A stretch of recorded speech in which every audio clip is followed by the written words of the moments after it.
Assalamualaikum warahmatullahi wabarakatuh.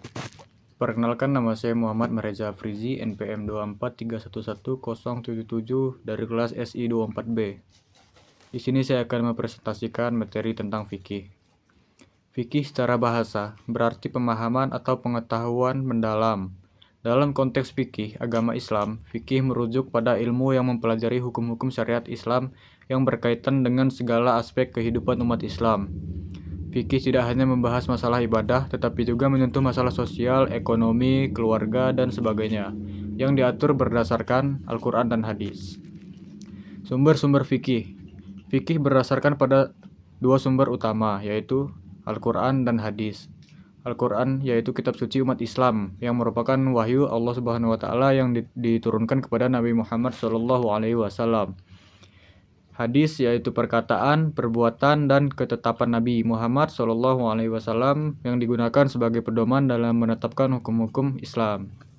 Selain itu, terdapat juga sumber-sumber tambahan dalam fikih, yaitu ijma' atau konsensus ulama dan qiyas analogi.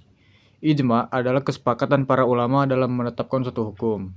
Sedangkan qiyas adalah menetapkan hukum baru dengan mengaitkannya pada suatu masalah yang telah ada dalam Al-Quran atau hadis berdasarkan kemiripan yang ada. Pembagian fikih. Fikih dapat dibagi menjadi dua kategori besar, fikih ibadah dan fikih muamalah. Fikih ibadah mengatur tata cara ibadah seperti sholat, zakat, puasa, haji, dan lainnya.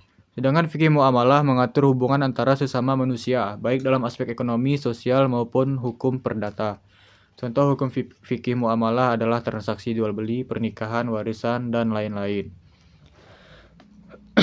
Mazhab dalam fikih. Yang pertama yaitu mazhab Hanafi. Didirikan oleh Abu Hanifah. Mazhab ini terkenal dengan fleksibilitasnya dalam beristinbat hukum. Yang kedua, mazhab Maliki, didirikan oleh Imam Malik bin Anas, menekankan pada praktik masyarakat Madinah sebagai sumber hukum. Yang ketiga, mazhab Syafi'i, didirikan oleh Imam Syafi'i, mengutamakan hadis yang sahih dan sistematika yang lebih ketat dalam pengambilan hukum. Dan yang terakhir, mazhab Hanbali, didirikan oleh Imam Ahmad bin Hanbal. Mazhab ini lebih konservatif dan cenderung mengikuti teks-teks langsung dari Al-Quran dan hadis. Klasifikasi hukum dalam fikih. Dalam fikih, hukum-hukum Islam dibagi menjadi beberapa kategori berdasarkan tingkat kewajiban dan hukumnya. Wajib, sesuatu yang harus dilakukan oleh setiap muslim. Yang kedua, sunnah, amalan yang dianjurkan untuk dilakukan namun tidak wajib, misalnya sholat sunnah rawatib. Yang ketiga, mubah, perkara yang boleh dilakukan, tidak ada kewajiban atau larangan, misalnya makan dan minum. Keempat, makruh, hal yang tidak dianjurkan namun tidak sampai dilarang, misalnya merokok. Yang kelima, haram, perkara yang dilarang oleh syariat jika dilakukan akan mendapatkan dosa, misalnya mencuri, zina, dan lain-lain. Contoh-contoh aplikasi fikih. Yang pertama, fikih ibadah, yaitu tata cara sholat, syarat dan rukun puasa, ketentuan dalam ibadah haji, hukum zakat, dan lain-lain.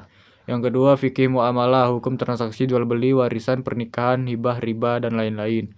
Dan yang ketiga, fikih jinayah, mengatur hukum-hukum pidana dalam Islam, seperti hukuman bagi pencuri, pembunuh, perzina, penjudi, dan lain-lain.